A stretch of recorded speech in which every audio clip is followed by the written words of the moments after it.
So in 2005, the United States suffered one of the most devastating hurricanes in our history. It was called Hurricane Katrina. And it was just a powerful Category 5 and a lot of damage. And that summer, my friend Rodney was leading a group in Africa. And he was at an IDP camp, and this is one of these refugee camps. And he was speaking to a group of people, and it was sort of like a church service. And during the church service, at the end of the service, he said, "Hey, let's pray." And one of his prayers was for the people that were being affected by Katrina. And he just asked for people to pray for the people that were being part of this devastation. After the service, this little girl comes up to him, this little Ugandan girl, and her name was Hope. And she came up to Rodney, and she gave him a coin, and the coin was a shilling. And a shilling is literally just a little copper coin, and it's almost worth nothing. It's probably worth about a tenth of a penny in our culture. And she said, "Please give that penny, or please give this shilling to the people that are being affected by Katrina."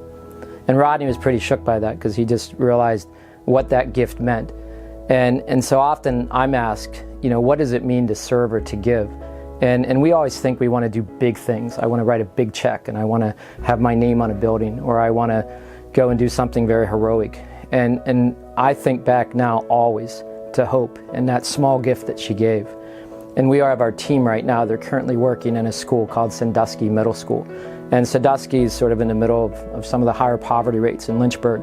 And a lot of the children there have behavioral problems. They're dealing with extreme poverty. They have maybe one parent, no parents, grandparents raising them. So they're in a challenging situation. And we're partnering with a group called the Beacon of Hope. And what the Beacon of Hope does is they're trying to teach these kids and model for these kids that secondary education is a possibility. And for a lot of these kids, they don't think that. They think their situation is pretty hopeless. And so our guys, our players are going over there. And they've said, "Coach, what do we do when we go there, though? What do we do?" And our answer to them is just be present. To go over there and love them, go over there and care for them, go over there and talk to them and try to develop a relationship. Most important thing, go over there and see them. And sometimes when we think what service is and what it means to give, it's sometimes as simple as giving a shilling and giving everything that you've got, or it's sometimes just being present, showing up, helping, caring, loving, listening, whatever that is. And that's sort of what that gift that Hope gave to Rodney that day showed me about service. Again, I always thought it was a big thing. And from that, I realized it was small, and it's about what you give from your heart and give from love.